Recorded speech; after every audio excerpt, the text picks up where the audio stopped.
할렐루야. 예수 그리스도의 승리를 전하는 자 되시기를 주님 이름으로 축복합니다. 우리나라에만 한 해에 약 한 15,000명 정도가 스스로 목숨을 끊는다고 이야기를 하죠. 보통 하루에 한 40명 정도 스스로 목숨을 끊는다고 합니다. 그러나 이제 그 이외에 40명은 이제 이렇게 성공한 케이스고요. 그러나 이제 스스로 목숨을 끊기 위해서 비관이나 이런 자살을 시도하는 케이스는 그보다 훨씬 많은 숫자라고들 이야기를 하죠. 그만큼 우리 사회가 많이 어려운 사회입니다. 그리고 어떤 분이 그러시더라고요. 아이들이 군대를 가기 위해서 신금을 받잖아요. 신금을 받으면 요즘 통계입니다. 30%에서 50%의 아이들이 재금을 받는데요. 왜 그러냐? 신체적으로 문제가 있어서 그러냐? 아니고요. 정신적인 문제가 있어서. 그래서 너희들은 다시 돌아가서 정신과 진료를 받고 한 6개월이나 1년 후에 다시 와서 신금을 받아라. 이제 그런 식이죠. 그만큼 이 젊은 친구들, 어린 친구들이 정신적으로 약하다는 겁니다. 굉장히 지금 어렵다는 이야기죠. 그래서 우리는 지금 우리가 살아가고 있는 이 사회 현실이 얼마만큼 어렵다라는 사실을 알고 예수 그리스도의 복음을 가지고 여러분이 발걸음이 닿는 모든 곳에 그리고 만나는 모든 만남 속에 이 생명으로 살리게 되시기를 주님 이름으로 축복합니다. 오늘 여기 보니까 고린도 교회 안에는 아직도 바울의 사도직을 부정하는 전도자 바울을 근심케 하는 자들이 있었습니다. 지난 주간에 우리 말씀 나누었잖아요. 용서하고도 이길 힘이 있어야 된다 그랬습니다. 이 말이 고린도 교회 안에는 아직도 바울을 근심케 하는 자들이 있었다는 겁니다.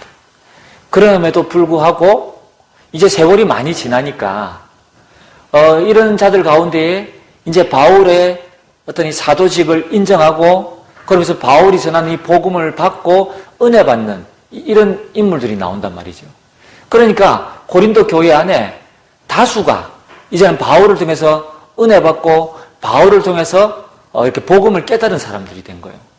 그러니까 이제 바울을 부정하는 자들이 숫자가 점점점 줄어들잖아요. 그러면 언제든지 어느 사회나 어느 조직이든 숫자가 많으면 힘을 얻게 되어져 있거든요. 그러니까 이제 이 교회 안에 바울을 추종하는 자들이 많아지다 보니까 바울을 부정하는 자들 세력이 아주 약해진 겁니다. 그래서 교회가 이제는 이들을 불러다가 권징을 하는 거죠. 그래서 이들에게 권면하기도 하고 그래서 그 내용을 가지고 바울이 이들을 수용하고 초월하고 용서하고 양보하고 사랑하고 할렐루야 이렇게 하라는 겁니다. 그래서 오늘 여기 보니까요. 그러나 바울은 사단에게 속지 않으며 그리스도 안에서 조금 전에 말씀드린 것처럼 이들을 수용하고 초월하고 양보하고 용서하고 사랑했다는 겁니다. 이게 하나님이 원하는 거거든요. 그래서 이 그리스도의 사랑으로 모든 관계를 회복하는 거 그리고 모든 사람을 살리는 거 모든 사람을 치유하는 거 이게 하나님이 원하는 거거든요. 그래서 오늘 전능하신 하나님께서는 예수 그리스도 안에 있는 자에게 모든 것을 이길 수 있는 힘을 저와 여러분에게 주실 줄 믿습니다. 오늘 바울과 같이 예수 그리스도의 승리를 누리며 전하는 자 되시기를 주님 이름으로 축복합니다. 오늘 첫 번째 뭐냐? 이에 앞서서요. 저와 여러분이 먼저 중요한 것을 깨달으면 전부 응답으로 바뀌게 될 줄 믿습니다. 그 중요한 것이 뭐냐? 첫 번째가요. 성경에 기록된 하나님의 영원한 약속입니다. 여러분 성경은 사실은 약속의 책이라고 말을 해도 과언이 아닐 정도로 구약은 메시아를 보내겠다는 겁니다. 여기에 대한 약속을 이야기하고 있거든요. 신약에는 구약에 말씀하신 그 약속이 예수 그리스도가 이 땅에 오셨다는 것입니다. 약속이 이루어졌다는 겁니다. 그러면서 그 예수 그리스도가 우리에게 또 명령하고 계시지요. 땅끝까지로 내 증인되리라. 만민에게 가라. 모든 족속에 가라. 내 어린 양을 먹이라. 그렇게 말씀하고 계십니다. 그래서 이것을 저와 여러분이 약속으로 붙잡을 때 우리가 이 땅을 살아가는 날 동안에 하나님의 축복이 임하게 되는 줄 믿습니다. 오늘 첫 번째 성경에 기록된 하나님의 영원한 약속, 그 첫 번째가 뭐냐? 하나님은 우리 인간을 지으실 때 이미 하나님의 형상대로 창조하셨습니다. 26절에 보니까 우리가 우리의 형상을 따라 그렇죠. 인간을 만들자 그랬거든요. 자, 그래서 하나님의 형상대로 다시 말씀드려서 우리 인간은 처음부터 하나님과 함께하는 목적으로 하나님께서 우리 인간을 만드셨습니다. 뿐만 아니라 저와 여러분이 잘 알고 있는 것처럼 우리 인간을 생육하고 번성하고 충만하고 정복하고 다스릴 수 있도록 하나님이 하실 수 있는 모든 축복을 다 주신 거예요.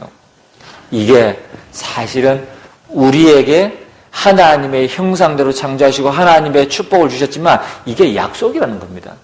그래서 어떤 약속이 있었죠?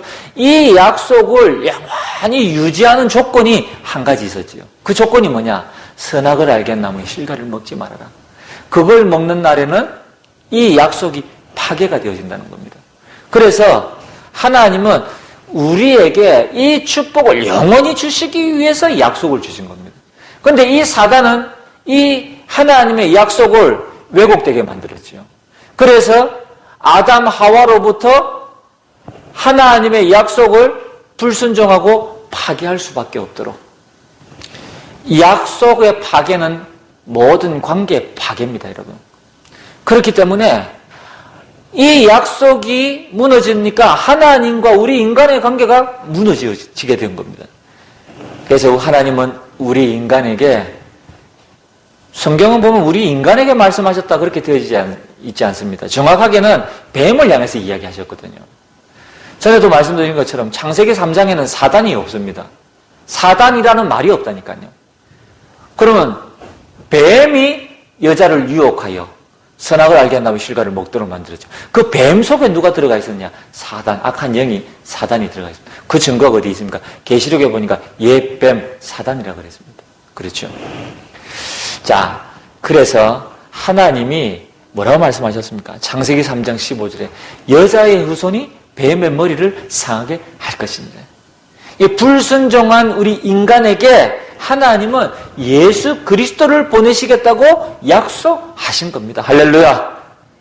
그래서 하나님은 처음부터 하나님을 불순종하고 하나님 앞에 범죄하고 하나님을 떠난 우리 인간에게 하나님은 네가 잘했다 못했다 이런 말씀을 하신 것이 아니고 하나님은 우리에게 이 복음을 말씀하셨다니까요.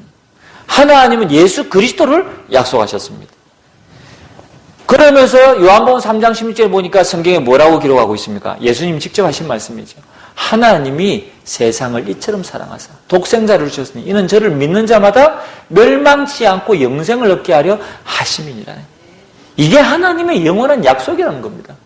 믿는 자는 멸망치 않고 영생을 얻게 하려 하심이니라.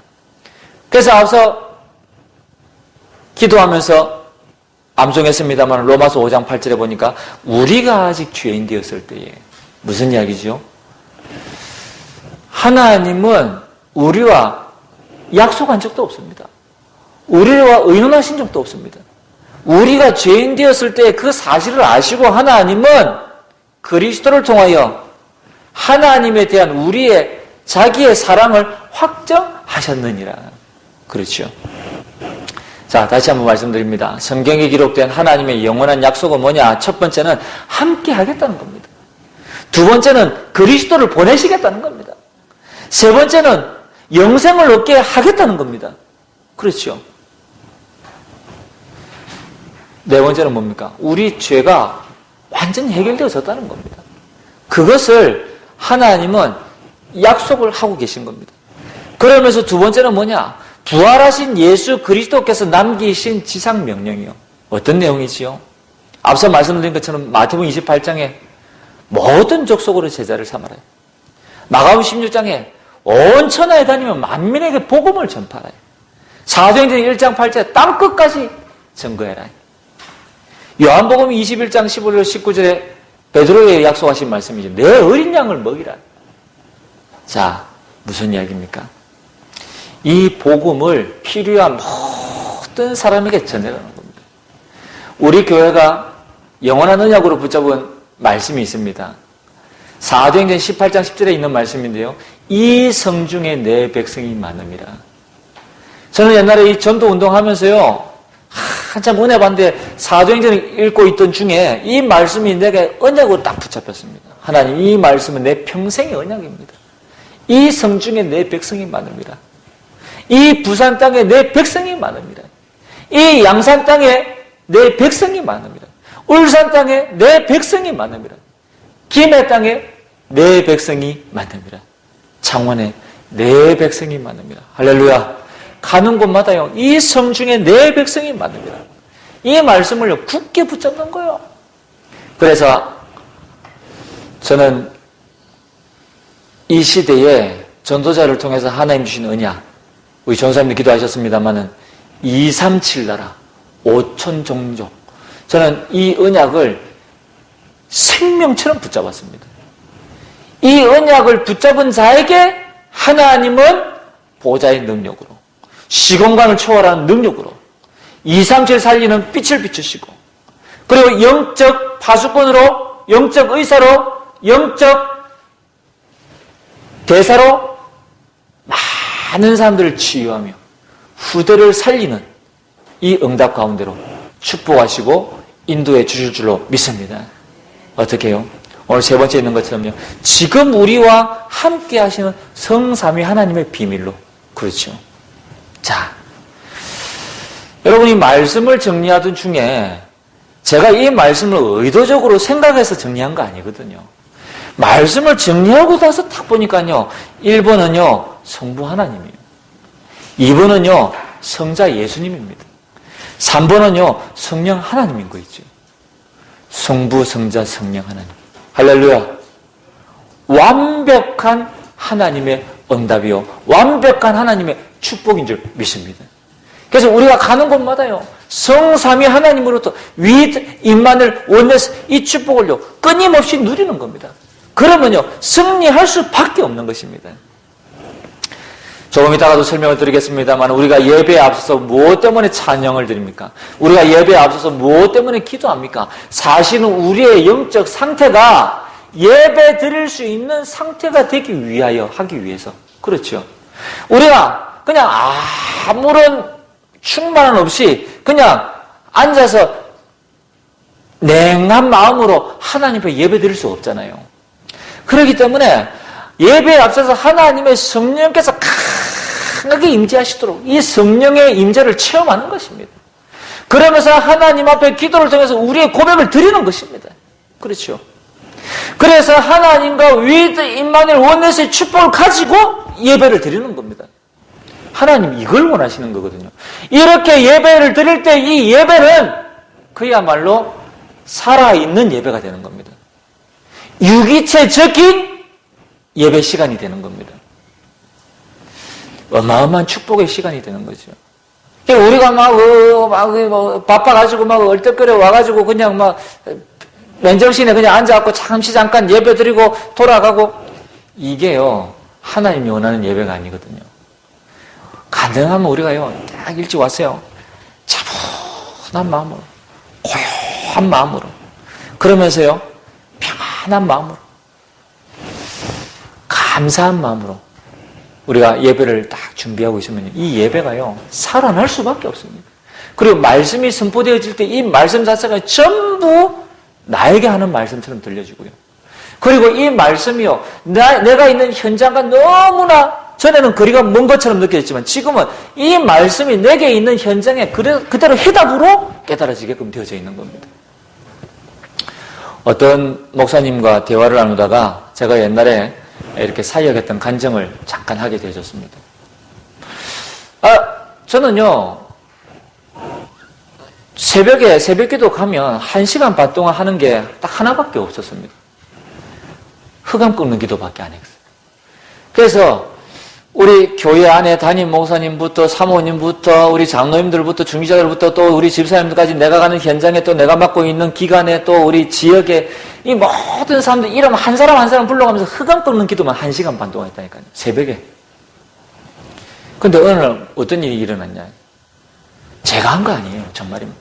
청년 한 명 붙잡고요. 메시지하고 예배 드리기 시작했는데요. 어느덧 30명씩 모이는 거죠.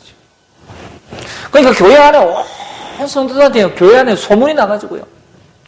그러니까 이제 기관장님들이 우리 집사님, 권사님 이런 분들이 매주 목요일마다 제가 하는 이 사역에 와가지고 탐방하고 돌아가는 거예요. 한 명씩. 그러니까 이게 소문이 나가지고요. 저는 청년들 맡고 있었거든요. 그리고 지역에 지교회를 이제 이렇게 사역하고 있었는데, 느닷없이 우리 집사님 한 분이 오시더니, 목사님, 우리 아들 좀 만나주세요. 아들이 고3이라. 그냥 고등학생인데, 자기가 볼 때는 이렇게 아들이 감당이 안 되는 거예요. 이 아들이 어릴 때부터 자기를 따라서 교회를 다녔는데도 불구하고, 이 아들이 머리 색깔이 빨갛고, 노랗고, 파랗고, 거기에다가 교회에서 이 성도님들이 무엇을 봤냐면 이 친구가 숨어가지고 담배 피는 것도 보고 그리고 또 심지어 막 이렇게 다니면서요 이렇게 술 취한 모습도 보기도 하고 그러다 보니까 이 엄마는 애가 타잖아요. 자기는 교회에서 은혜 받고 신앙생활은 너무 좋은데 이 아들은 막 억장이 무너지는 거예요. 그러니까 이 집사님 저한테 찾아와서 목사님 우리 아들 좀 만나주세요. 굉장히 난감한 거 있죠. 왜냐하면 중고등부 담당하는 교육자가 따로 있잖아요. 저는 또 맡고 있는 기관이 있잖아요. 그러니까 그러면 집사님 제가 우리 중고등부 담당하는 우리 전사님한테 제가 한번 물어보겠습니다. 이제 교육자 회의를 하는데요. 제가 이 친구한테 물어봤습니다. 그래, 전사님. 이 집사님이 이 친구를 좀 만나달라 그러는데 어떻게 하면 좋겠냐. 일단은 전사님이 담당을 하니까 내가 전사님한테 허락을 받고 내가 그 친구를 만나야 되지 않겠냐. 그 이제 이야기를 하니까요, 이 전사님이 목사님 그러면 일단은 그 친구 은혜 받고 살아나는 게 더 중요하니까 그 친구를 만나달라는 거죠. 그 이제 담임 목사님한테 보고하고 제가 이제 매주 찾아갔습니다. 그 이 친구를 찾아가서요, 제가 기도하는데 하나님이 지혜를 주시더라니까요. 어떤 지혜를 주셨냐? 내가 이 친구를 무조건 찾아가서 말씀으로 양육하고 이거는 아닌 것 같다. 왜? 어릴 때부터 교회 안에서 자랐기 때문에. 그래서 제가 이 친구 만나러 가면서요, 아무 교재를 안 가져갔습니다. 심지어 수첩도 안 가져갔습니다. 그냥 맨손으로 빈몸으로 갔다니까요. 옷만 입고. 그래서 이 친구를 찾아가서 만났는데요. 정말로 이 친구가 과간이 아니에요. 그래서 제가 이 친구하고 쭉 이제 대화를 나누는 동안에 이 친구가 그래 네가 가장 고민하는 게 뭐가 있냐 물었습니다. 그랬더니 자기는 교회만 가면 좀 이렇게 불편하대요. 부자유스럽대요. 그게 뭐냐 그랬더니 사람들이 자기를 쳐다볼 때 이상하게 쳐다본다는 거죠. 자기 머리 색깔도 이상하고 또 막 숨어서 담배도 피고 이러니까 사람들이 자꾸만 이렇게 좀 안 좋게 본다는 거예요. 그게 자기는 좀 불편하다는 거예요.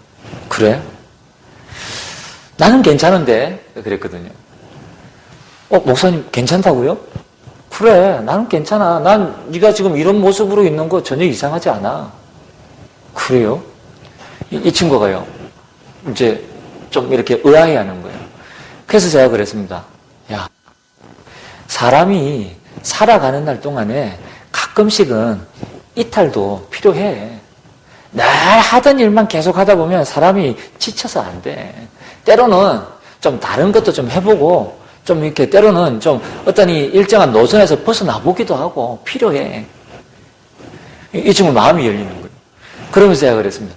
하지만 그 상태가 지속이 되고 반복이 되고 오랫동안 되어지면 그건 심각한 문제가 되는 거야. 잠시 잠깐은 괜찮아. 그러나 그게 지속이 되어지면 문제가 되는 거야. 그랬더니 이 친구의 마음이 확 떨리는. 그러면서 이 친구가 그러는 거예요. 그럼 목사님 왜 아무것도 안 가지고 오셨어요? 야, 내가 그 교재 한 장 가져와가지고 너하고 같이 하면 너 그거 다 알고 있잖아. 그랬더니. 네, 다 알죠. 왜? 어릴 때부터 들었으니까. 교회 안에서 자랐으니까. 그럼 다 아는 걸 내가 또다시 너한테 할 필요가 뭐가 있냐. 시간 낭비하게. 나도 수고스럽고 하나님도 시간 낭비고 너도 수고스럽고 너도 귀찮고 그런데 그거 왜 하냐. 그러면서요. 그 친구하고 대화를 하기 시작했습니다. 그 친구하고 대화를 하면서요. 이 친구에게 마지막에 항상 숙제를 하나씩. 이 친구가 실천할 수 있도록 숙제를 하나씩 줬습니다.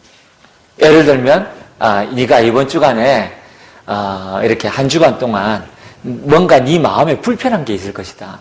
그게 왜 무엇인지를 기록해보고 왜 불편한지 한번 생각해봐라. 이제 이렇게 하나씩 숙제를 준 거예요. 또 어떤 때는 야, 일주일에 딱 한 번도 괜찮다. 네가 가장 편안한 시간에 하나님 앞에 뭐 1분도 괜찮고 5분도 괜찮다. 한 번이면 되니까 하나님 앞에 네가 정말 진실하게 한번 기도하는 시간을 한번 가져봐라.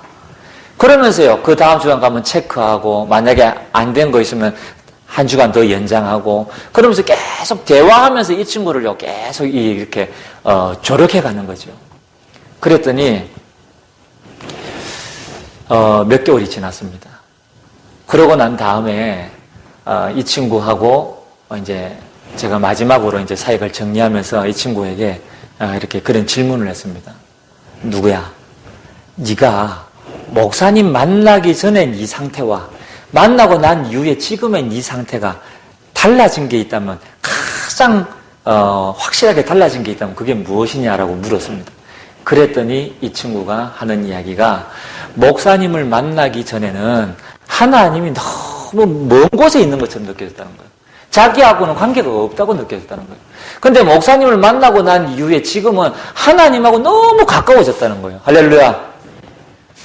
그게 정상이잖아요. 거기서부터 신앙생활이 시작되는 거거든요. 그러니까요. 여러분, 우리는 정말로 우리가 뭔가를 하기 이전에 성삼위 하나님, 그렇죠. 성부, 성자, 성령 그 하나님의 비밀을 가지고 내 주변에 어떤 환경이 있든지 그거 상관없이 with Emmanuel oneness 그것만 누리게 되어지면 사실은요 모든 것 다 회복하는 겁니다. 그래서 우리가 예배 드리기 전에 앞서 말씀드린 것처럼 찬송을 하나님 앞에 드리고 또 기도도 하고 하는 이유가 내 상태가 예배 드릴 수 있는 상태가 되어져야 되는 거예요. 그렇죠. 그러고 나서 하나님 앞에 온전한 예배가 드려져야 하나님이 기뻐하시는 예배가 되는 겁니다. 그러니까 대부분 우리는 이런 영적인 비밀들 다 놓치고 자꾸 눈에 보이는 어떤 행위로 사실은 우리가 복음을 강조하고 행위를 우리가 말하지 않는다고 하면서도 사실은 어떻습니까? 우리는 육신적인 것에 굉장히 매여 있다니까요. 왜? 우리는 육신을 가지고 있기 때문에. 그리고 우리는 내가 영적으로 이렇게 감지하는 것보다는 눈으로 보는 것이 더 먼저가 되기 때문에 그렇죠. 사실은 우리가 눈으로 보는 것보다 영적인 것이 더 우선이 되어져야 되거든요. 그러다 보니까 우리가 신앙생활 하면서도 나도 모르게 실수하고 나도 모르게 실패하는 그런 경험을 많이 하죠. 그걸 보고 뭐라고 이야기합니까? 짧게 정리하면 요즘 나오는 메시지대로 영적 무지, 영적 무능, 영적 실패 그게 우리 상태가 되는 겁니다. 결국은. 자, 그래서 우리가 오늘 이 1대지에 있는 것처럼요. 정말로 성부, 성자, 성령 하나님과 with Emmanuel oneness를 누리고 있다면 우리는 이미 영적으로 승리한 것입니다. 그래서 이 승리한 것을 가지고 깃발만 꽂기만 하면 되는 겁니다. 할렐루야. 그래서 이게 저와 여러분의 진정한 삶이 되어져야 될 줄 믿습니다. 이걸 보고 신앙생활이라고 하는 거거든요.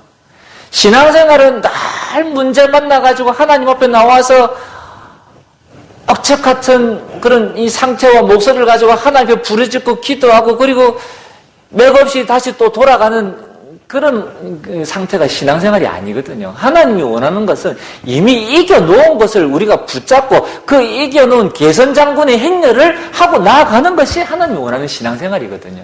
그렇죠. 그래서 여러분이 이미 나는 승리한 자다.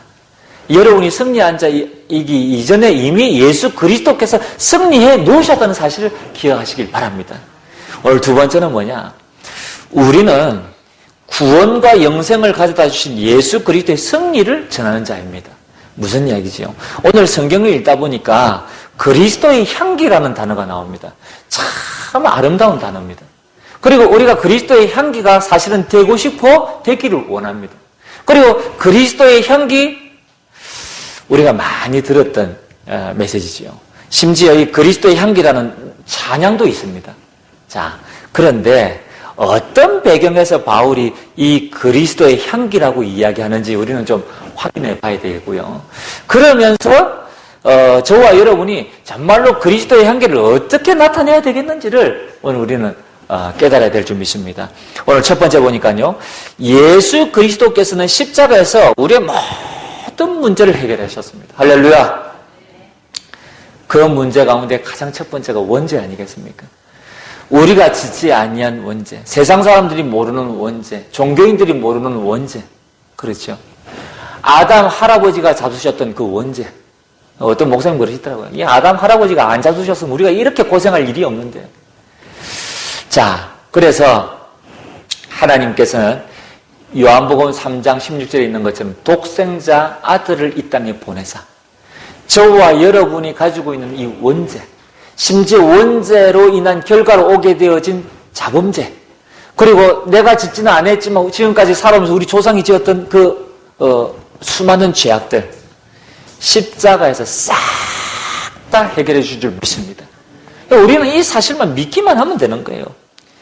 뿐만 아니라 예수 그리스도께서는 십자가에서 죽으심으로 말미암아 끝을 내셨지만 사실은 다시 살아나셨습니다. 몇 주간 전에 우리가 부활주의를 지냈잖아요. 저는 지금도 생각하면요, 너무 감사하고 너무 은혜고 축복이고 그렇습니다. 저는 수년 전에 그리스도의 순환이라는 영화를 봤거든요.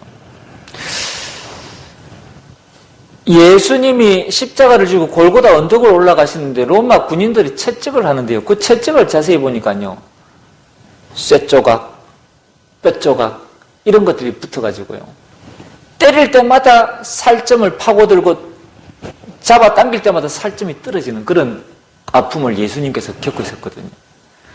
그런데 제가 자료를 찾아보니까 이 바울이 그런 채찍에 맞았더라고요. 이 바울은 실제로 예수 그리스도의 그 고통을 몸소 자기는 체험한 사람이거든요.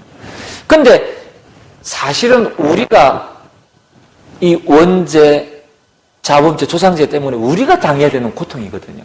그 고통을 예수 그리스도께서 당하시고 십자가를 지시고 매달리신 가운데에 그 고통 중에 왜 이 예수님의 제자들과 무리들이 예수님의 고통을 덜하기 위해서 마취할 수 있는 걸 입에다가 이렇게 물려주려고 했을 때 그것을 또 거부하셨잖아요, 예수님이.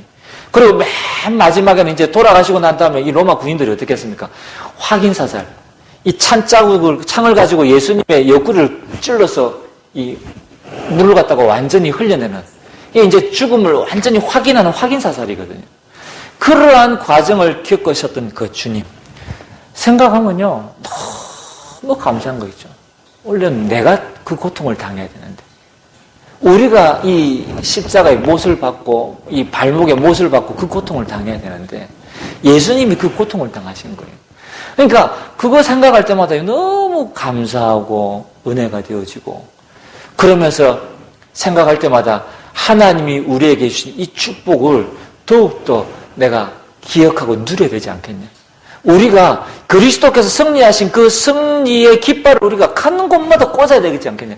그것이 예수 그리스도의 십자가의 죽으심이 헛되지 않는 거 아니겠냐. 그런 생각을 하거든요.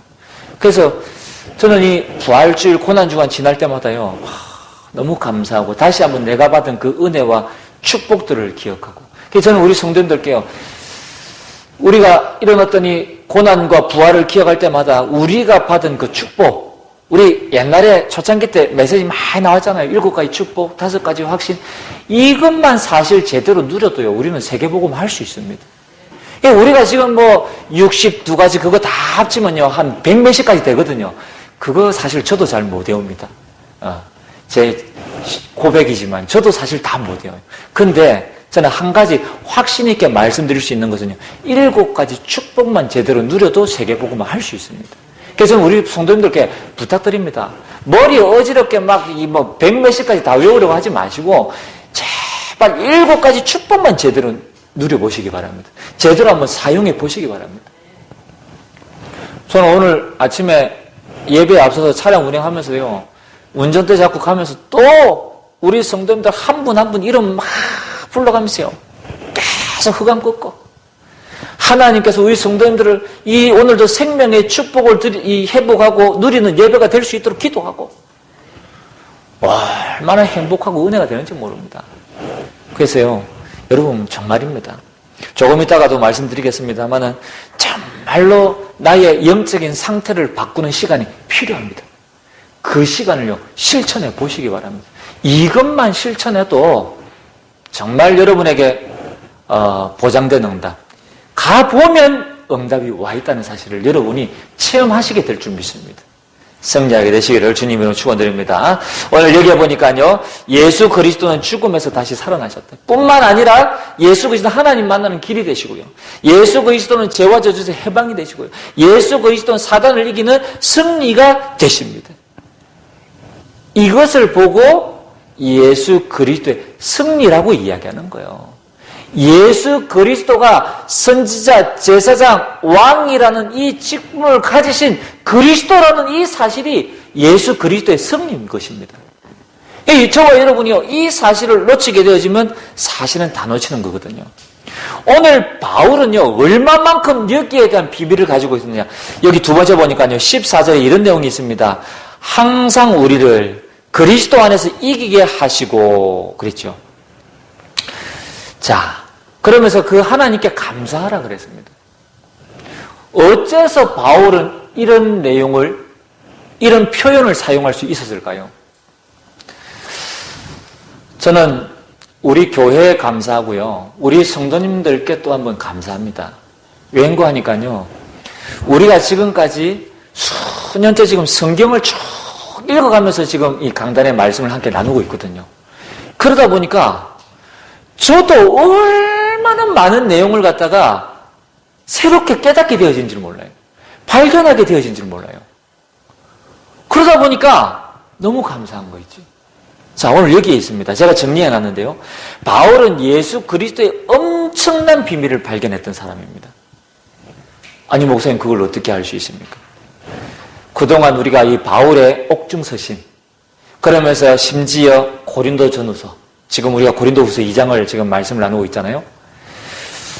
그러면서 이렇게 바울 서신들을 쭉 제가 지금까지 설교를 했는데요, 이 말씀을 이렇게 나누던 중에 제게 자꾸 이렇게 질문이 되는 그런 시간이 있었습니다.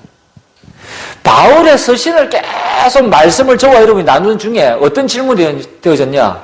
과연 그리스도는 누구신가? 예수 그리스도는 누구신가?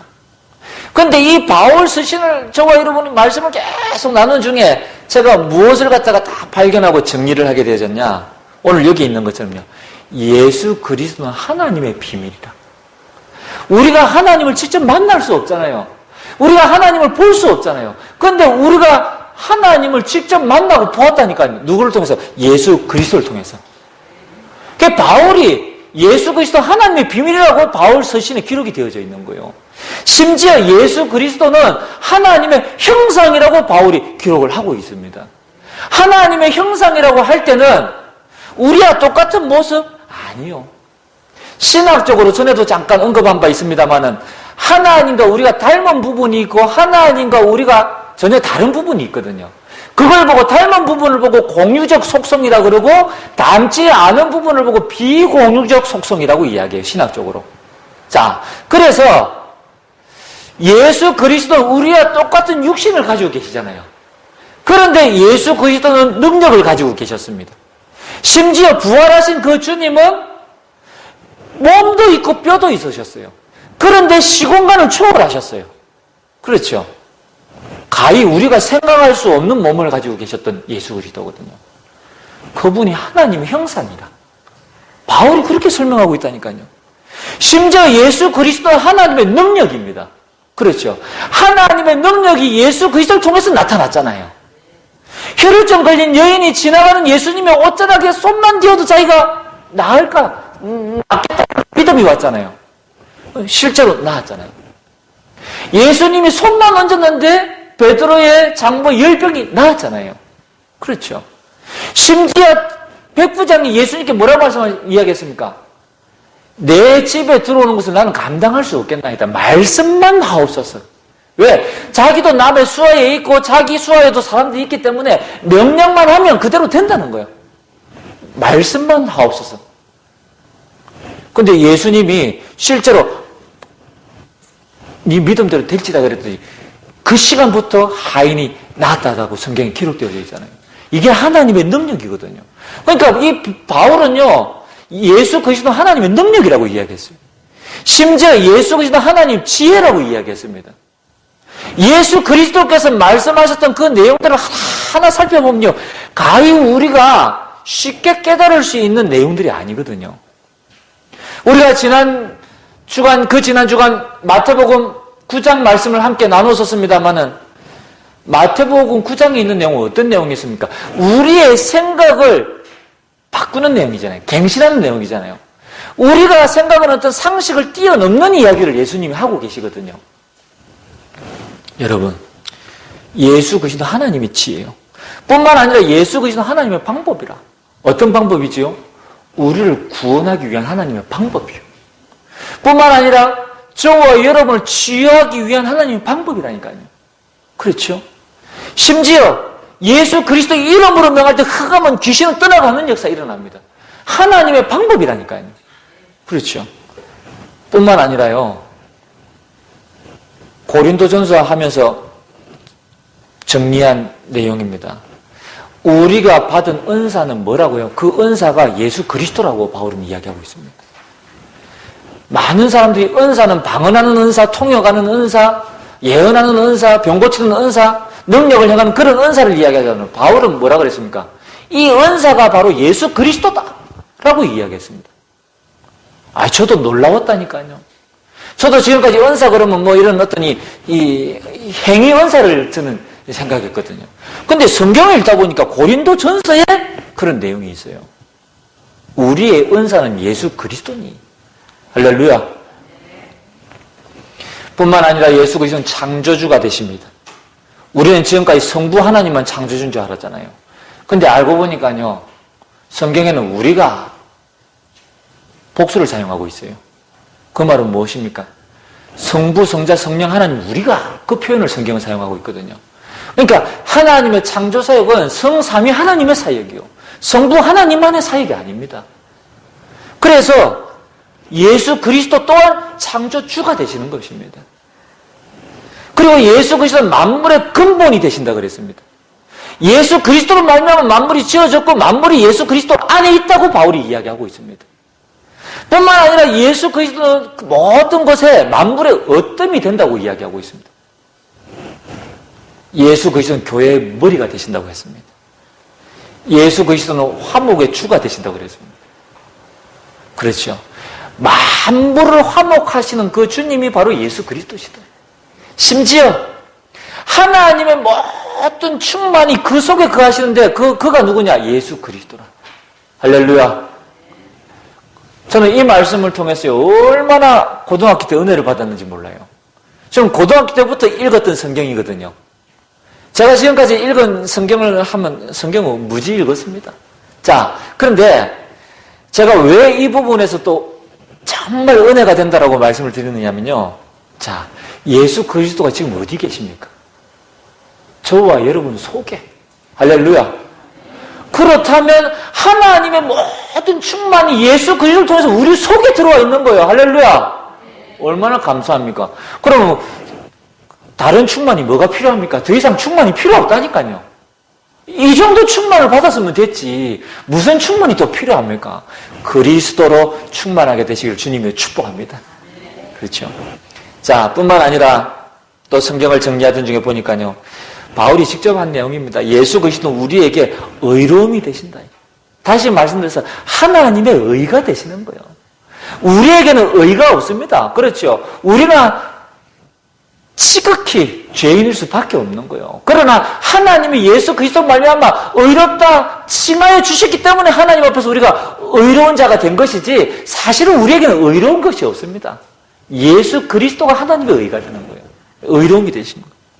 뿐만 아니라 예수 그리스도가 하나님 우리의 지혜가 되시고요, 예수 그리스도는 거룩함이 되시는 거예요.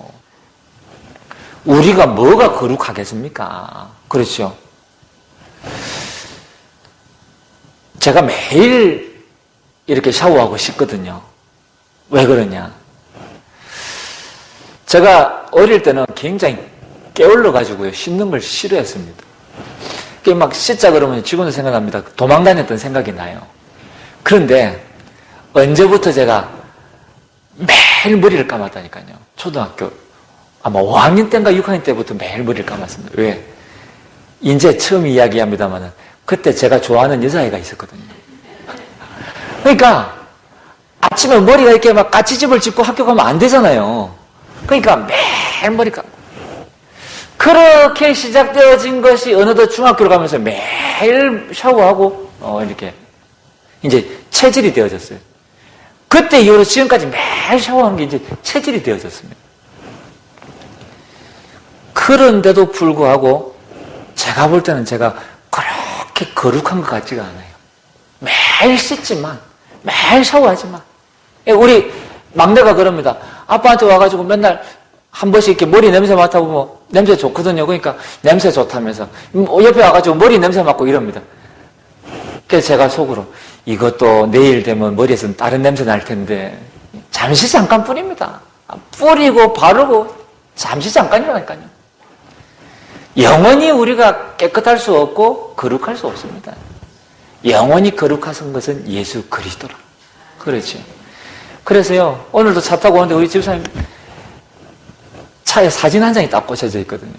그걸 딱 자세히 보시는 거예요. 이야, 저 때하고 지금하고 차이가 너무 많이 난다는 거예요. 그렇습니다. 그때는 20대 때고 지금은 이제 50을 향해서 가고 있습니다. 자, 뭐 똑같을 수 없죠. 근데 늘 마음은 저때로 돌아가고 싶은 게 사실은 제 욕심입니다. 물론 그럴 수 없다는 것은 알고 있습니다. 자, 그런데요, 우리가 그때로 돌아갈 수는 없지만 그때만큼 유지할 수 있는 길은 있습니다. 그게 뭐죠? 예수 그리스도라. 할렐루야. 그렇죠. 그래서 저는요, 우리 성도님들께 정말 부탁을 드립니다. 교회 오실 때는요, 항상 스마일 하시기 바랍니다. 왜 그러냐? 그리스도니까. 그렇죠. 아니, 교회에 오는데 왜 인상 짓고 와서 세상에 온갖 염려 근심을 가지고 와가지고 한숨 내쉬면서 앉아있을 필요가 뭐가 있습니까? 그리스도께서 이미 다 승리해 놓으셨는데. 그래서 저는 우리 교회에 오시는 모든 성도님들은요, 정말로 그리스도를 통해서 모든 문제 해결되어지시길 바랍니다. 그래서 신앙생활은 뭐냐? 이 승리한 깃발을 가지고 내가 있는 현장에 꽂는 것입니다. 그게 세계 복음화입니다. 그렇죠. 그 과정이 신앙생활이라니까요. 얼마나 감사한지 몰라요. 자, 그래서 오늘 15절에 보니까 이런 내용이 있지요. 우리는 구원받은 자들에게나 망하는 자들에게나 하나님 앞에서 그리스도의 향기니. 그렇습니다. 제가 이 말을 전하려고 지금까지 많은 내용을 이 말씀을 드린 겁니다. 자, 우리는 하나님 앞에서 그리스도의 향기니. 무슨 이야기죠? 지금 비유로 든 이야기입니다. 자, 지금 이 이스라엘은 로마의 속국이 되어져 있잖아요. 그러니까 이 이스라엘 안에는 로마 군인들이 지금 막 마차가 이 군인들의 행렬이 왔다 갔다 합니다. 그렇죠. 자, 그런데 로마는 전쟁에서 승리하면 반드시 하는 행동이 있습니다. 그게 뭐냐면요, 로마에서 가장 큰 신전이 있습니다. 이 신전에 가서요, 제물을 바치고 거기에서 향을 피우는 거예요. 자, 그러면 이 향내가요, 온 로마 나라 안에 가득하게 진동을 하는 겁니다. 그러면 로마 시민들이 이 향내 냄새를 맡고, 아, 우리가 승리했구나 라는 사실을 아는 거예요. 그래서 지금 여기서 말하는 향기는 승리를 알리는 향기를 이야기하는 겁니다. 그래서 로마 군대는 자신들이 승리한 그 승리를 향을 피워서 승리한 향기를 알리는 거지만 우리는 그리스도의 향기를 알리는 것이다. 할렐루야. 그렇죠.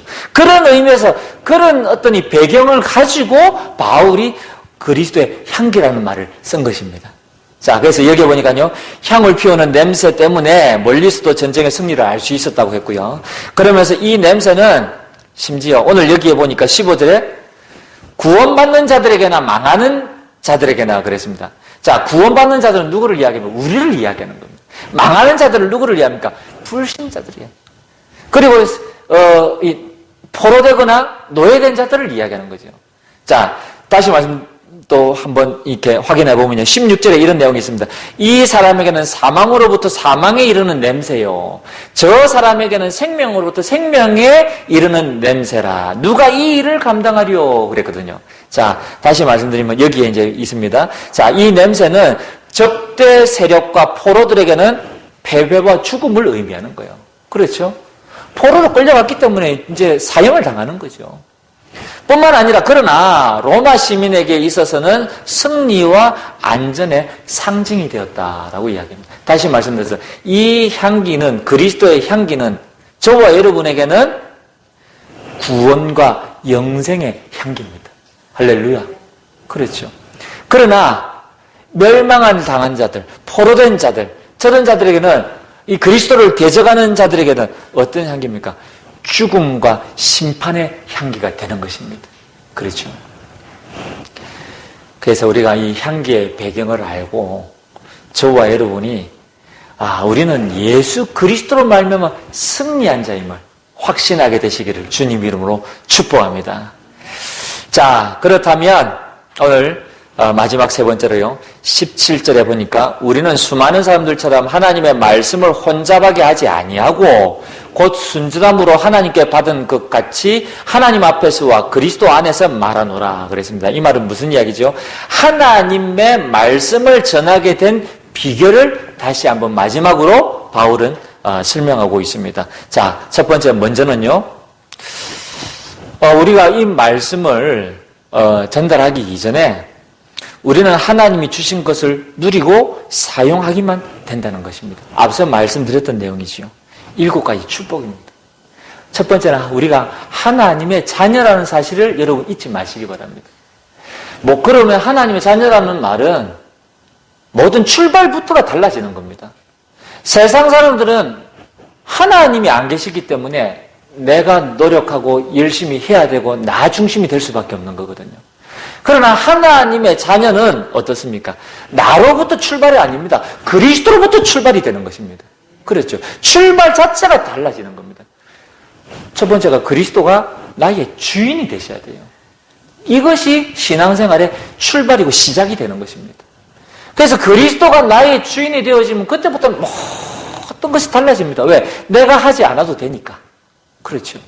그래서 전에 제가 서울에서 설교하면서 이런 내용을 예로 든 적이 있습니다. 서울에 사는 분들은 얼마나 치열합니까? 그 경쟁 사회에서 살아남기 위해서. 우리 성도님들이 한 180명 정도 이렇게 앉아 계시는데요. 제가 그렇게 말씀드렸습니다. 우리 남자분들이요. 특히 한 가정을 책임지고 있는 가장들이요. 모든 짐을 내려놓으시기 바랍니다. 여러분들이 여러분의 가정을 책임질 필요가 없습니다. 여러분 인생은 예수 그리스도께 맡기시기 바랍니다. 그리고 여러분의 아내도 여러분의 자녀도 예수 그리스도께 맡기시기 바랍니다. 그것이 여러분이 사는 길입니다. 그랬거든요. 그러니까요, 여러분, 이 생각이요, 출발부터가 다르다니까요. 그리스도가 우리 가정의 주인이 되어지면 내가 책임질 것이 없습니다. 그리스도께서 책임지셔야 되는 거지. 그리스도께서 내 산업의 주인이 되시면 그 산업에 내가 책임질 일이 없다니까요. 그리스도께서 책임지시면 되지. 그렇죠. 내 자녀도 마찬가지입니다. 목회자라고 해서 가정의 자녀들이 왜 문제가 없겠습니까? 있을 수 있거든요. 그럼 저는요, 우리 자녀들 생각하면요, 기도합니다. 하나님, 우리 자녀들에게 필요한 것은 예수 그리스도입니다. 우리 자녀들에게 필요한 것은 영적인 힘입니다. 우리 자녀들에게 필요한 것은 하나님의 말씀입니다. 하나님께서 우리 자녀들에게 축복해달라고 기도합니다.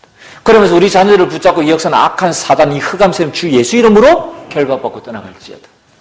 저는요, 계속 기도합니다. 기도하고 나면 근심연려가 사라지고, 시간이 지나면 조금씩 또 올라오려고 그럽니다. 그러면 또 기도하고. 그러니까 이 기도를 24 계속 하니까요, 건강이 회복되어지는 것 같아요. 이 모자란 머리카락도 다시 나는 것 같다니까요. 얼마나 감사한지 몰라. 여러분, 근심, 염려 때문에 여러분 건강을 해치지 마시고요. 예수 그리스도를 주인 삼으시고 예수 그리스도 이름으로 기도해 보시기 바랍니다. 어떤 일이 벌어지는지. 이게 하나님의 자녀된 신분입니다. 그렇죠? 뿐만 아니라 성령 하나님께서 저와 여러분과 24시간이 뭡니까? 주님 날아가는 그날까지 동행하시잖아요. 얼마나 감사합니까? 내가 뭔가를 하기 이전에 하나님 앞에 묻고 답하고 질문해 보시기 바랍니다. 그렇죠? 그리고 하나님의 말씀을 통해서 확인하시고 기도를 통해서 누리면 될 거 아닙니까? 그러면요, 끝나는 거예요. 저는 이 복음을 모를 때는요, 교회에서 성령인도 받으라 그러는데 이 성령인도가 도대체 뭔지 알 수가 있어야지. 성령인도를 어떻게 받는 건지. 성령인도 받으라 그러면 말은 알겠는데 성령인도 도무지 뭐가 이렇게 감동이 오는 것도 없고 뭐가 윤곽이 없고 선명한 게 없는 거예요. 그런데 이 복음을 깨닫고 나니까요, 성령인도가 뭔지를 깨닫게 되어졌어요. 하나님께서 말씀을 통해서 우리에게 깨닫게 하시는데 그걸 보고 레마라 그러는 거죠. 그걸 따라가면 되는 거예요. 그걸 따라가면. 여러분, 성령의 인도받게 되어지시기를 주님으로 축복합니다. 그리고 세 번째는 뭡니까? 우리 주님은 24시간 응답하고 계신다니까요. 그러면 뭐 하면 되겠습니까? 기도하면 되지요. 두드리고 찾고, 그렇죠. 열면 됩니다. 기도하지 않는 데는 하나님도 방법이 없거든요. 기도를 해야 응답을 가져다 주지요. 그러니까 여러분이요, 이 기도하는 일만큼은 쉬지 마시기 바랍니다. 저는 그렇게 기도하거든요. 하나님, 어떤 일이 있어도 저는 하나님을 놓치지 않을 것입니다. 그리고 어떤 일이 있어도 기도하는 일을 쉬지 않을 것입니다. 그러면 다 끝나는 거 아니겠습니까? 자, 그러면서 네 번째는 뭡니까? 사단을 이길 힘을 하나님의 자녀된 저와 여러분에게 주셨다니까요. 누구 이름으로? 예수 그리스도 이름으로. 그렇죠. 여러분, 육신적인 싸움 하지 마시고 영적인 싸움 하시기 바랍니다. 그래서 예수 그리스도 이름으로 계속 꺾고 잡으시기 바랍니다. 그러면 어느 날 하나님은 역사하시게끔 되어져 있습니다. 한번 말씀드려볼까요? 전에 말씀드렸죠. 군대를 제대한 지 1년이 지났는데 후배한테서 전화가 온 거예요. 선배 그러는 거예요. 그래서 왜 그랬더니 선배가 군에 있을 때 5년 동안 기도하더니 5년이 뭡니까? 제대하고도 계속 기도했는데 기도하더니 그 기도가 응답됐다는 거예요. 뭐냐 그랬더니 예수 믿는 전대장이 와가지고 우리 부대에서 하던 안전기원제 싹 정리해버렸다는 거죠. 우상숭배하던 그 귀신 문화가 싹 사라져버렸어. 얼마나 감사하죠. 제가 응답받은 기도거든요. 왜? 제가 딱 군에 입대하고 자대 배치받고 딱 가서 보니까 해마다 안전기원제를 하네요. 그래갖고 대대원들 다 집합시켜놓고 그 제사 지내는데 전부 절하고 술 따라가지고 2번 불리고 가가지고 항공기 바퀴 밑에 술 따르고. 이제 물론 이해는 갑니다. 사고가 없어야 되니까. 근데 이게 귀신 숭배하는 거잖아요. 사무실마다 가보니까 고사 지낼 때 했던 그 지금 명태 그걸 갖다가 또 이렇게 한쪽에다 달아놓고 해놨더라고요. 참 안타깝죠. 그래서 제가 그때부터 기도하기 시작했는데 5년 넘게 기도했거든요. 근데 응답되어졌어요. 부대 안전기원제 싹 없어져 버렸어요. 얼마나 감사한지 몰라요. 그러니까 기도하면요 반드시 응답되어지고 사단은 꺾이게 돼 있습니다. 뿐만 아니라 우리가 예수 이름으로 주의 사자를 동원할 수 있고요. 예수 이름으로 우리가 기도할 때요 세계복음의 축복이 임하는 겁니다. 저와 여러분의 배경이 하늘 보좌에 있는 줄 믿으시기 바랍니다. 그러니까 이 7가지 축복을 사실로 누리면 세계복음을 할 수 있다니까요. 100몇십까지 그거 정신산업계 그거 다 외울 필요 없습니다. 어떤 분은 말씀 붙잡으라 그러니까 이 주보에 말씀 요약 정리되어 있는 거 이거 토시 하나 안 틀리고 다 외운다 그러시더라고요. 그래서 제가 그랬습니다. 집사님 머리 정말 좋으시네요. 그랬습니다. 저는 그거 못 외웁니다. 그것도 매주 어떻게 그걸 외웁니까? 차라리 성구 암송을 하지. 제가 그랬습니다. 말씀을 그렇게 붙잡으면 안 됩니다. 이번 주간에 예수 그리스도의 승리를 전하는 자 그랬잖아요. 얼마나 좋습니까? 하나님, 내가 이 현장에 가서 예수 그리스도의 승리를 전하게 하옵소서. 이 깃발을 꽂을 현장으로 나를 인도해 주옵소서. 그렇게 기도하면 되지요. 무슨 말씀을 갖다가 토시 하나 안 틀리고 다 외웁니까? 자, 오늘 말씀을 전합니다. 여기 두 번째 보니까요. 오늘부터 우리 주안보험계 모든 성도님들은요. 기도의 비밀을 누리시길 바랍니다. 자, 앞서 말씀드린 내용들보다 더 중요한 내용입니다. 시간이 좀 많이 갔습니다만은 꼭 말씀을 드려야 될 것 같습니다. 자, 여러분 기도하실 때 소리 내서 기도하세요. 여러분 찬양 부르면서 기도하세요. 심지어 운동하면서 기도하세요. 여기서 말하는 운동은요, 어떤 근육을 만들기 위한 운동이 아닙니다. 어떤 유산소 운동과 같은 빠른 걸음으로 아니면 뛰는 운동이나 단순한 행동을 하면서 반복적인 행동을 하는 이런 운동을 하면서요 기도하세요. 그게 아니면 깊은 호흡을 하면서 기도하세요. 이 네 가지의 공통점이 뭔지 아십니까? 마음, 생각, 몸이 일치가 되는 겁니다. 그 일치가 되는 기도를 하시라는 겁니다. 그래야만 하나님의 능력이 실제로 임하는 시간입니다. 그래서 이것은 제가 지금 영적인 24 치유 시스템, 영적 시스템, 치유 시스템, 그걸 제가 지금 기도하면서 생각하고 있는데 그 프로그램 중에 실천해야 될 부분들을 1단계에 정리한 내용입니다. 요게요, 굉장히 필요합니다. 요거 다음에 2단계가 있습니다. 더 깊은 단계가 있습니다. 그래서 반드시 기도는 소리 내서 하시고, 찬양 부르시면서 기도하시고, 운동하시면서 기도하시고, 깊은 호흡하시면서 기도하시기 바랍니다. 그렇게 기도할 때에 앞서 말씀드린 것은 내 마음과 내 생각과 내 몸이 일치가 되는 거예요. 그때 하나님 능력이 나타나고 때로는 치유의 역사가 일어납니다. 반드시 이거 하시기 바랍니다. 자, 그 다음 거는 말씀을 드려야 되는데 시간 관계상 너무 많은 걸 알려드리면 제 미천이 다 드러나면 안 됩니다. 자, 요거는 다음 시간에 제가 알려드리겠고요. 자, 그러면서 끝으로 기도보다 더 중요한 것은 언약을 붙잡는 겁니다. 여러분, 237 나라 5천 종족, 하나님이 이 시대의 전도자를 통해서 저와 여러분에게 주신 언약입니다. 이 언약을 생명처럼 붙잡으시기 바랍니다. 저는 눈만 감으면 무조건 237 나라 5천 종족 기도합니다. 이게 입에 그냥 붙었습니다. 그래도 괜찮습니다. 왜? 하나님이 이 시대에 원하시는 것이기 때문에. 자, 뿐만 아니라 237 치유 서밋의 빈 곳의 현장을 마음에 담고 기도하시기 바랍니다. 그래서 우리 교회가요, 237 치유 서밋의 빈 곳을 살리는 교회, 기도와 말씀 사역에 힘쓰는 교회, 미션을 붙잡고 미래를 준비하는 교회, 2021년도 이 말씀 붙잡고 지금 기도합니다.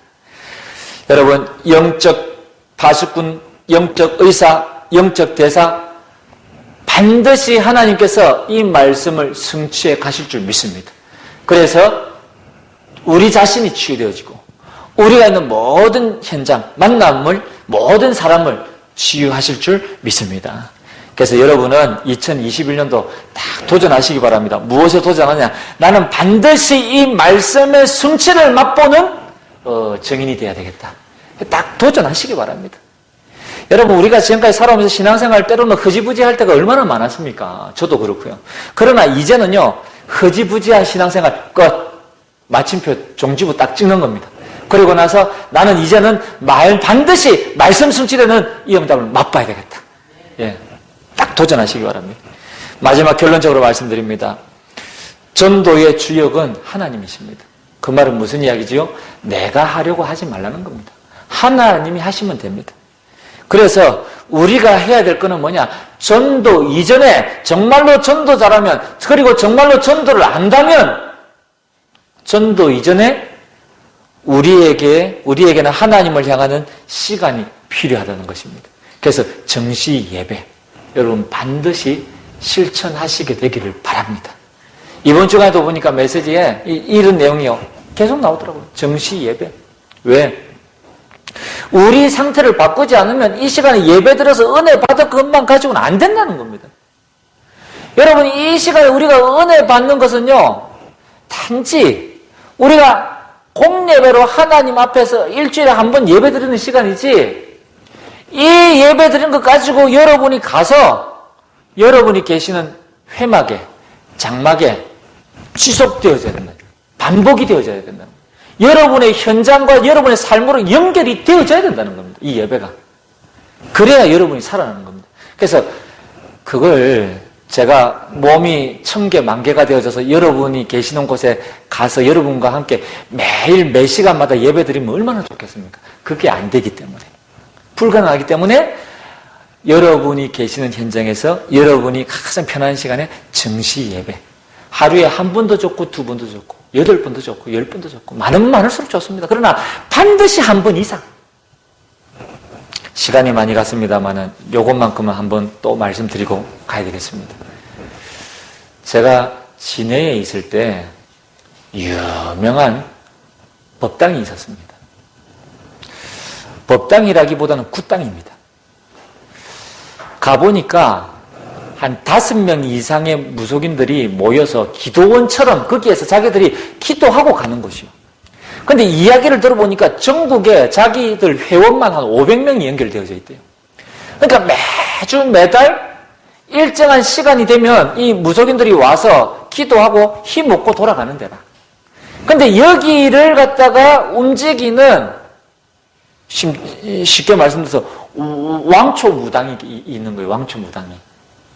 우리가 전도하면서 현장을 갔다가 그 현장을 발견하고 뒤로 딱 돌아갔는데요. 그 왕초무당이 혼자서 우리처럼 이야기하는 정시 예배 드리는 그 재단이 있더라니까요. 보니까요, 하루에 시간 딱 정해놓고요, 계속 그 시간마다 가서 기도하는 시간. 무속인이. 그러니까 그 힘 가지고 그 굿당을 유지해 가는 거예요. 무슨 말씀인지 아시겠습니까? 이게 지금 영적인 세계거든요. 영적인 원리입니다. 우리도 마찬가지입니다. 하물며 하나님의 자녀가 하루에 3번은 하나님 주시는 힘을 얻어야 안 되겠습니까? 정시 예배. 밥도 하루에 3번씩 먹는데. 그렇죠. 여러분, 혹 여러분 하루에 3번은 내가 어렵다 하시면 하루에 한 번이라도 여러분이 정시 예배 꼭 실천하시고, 이 강단에서 하나님 주시는 은혜 받은 힘을 갖다가 여러분이 있는 현장에서 24시 유지하게 되시기를 주님으로 축복합니다. 오늘 마지막입니다. 나의 우선순위가 바뀌는 순간 사단은 결박됩니다. 오늘 여러분이 이 말씀 받고 여러분이 마음에 결단하고 우선순위를 딱 바꾸잖아요. 그러면 그 순간부터 사단은 결박되기 시작하는 겁니다. 그 순간부터 하나님이 일하시기 시작하는 겁니다. 할렐루야. 이번 주간 예수 그리스도의 승리를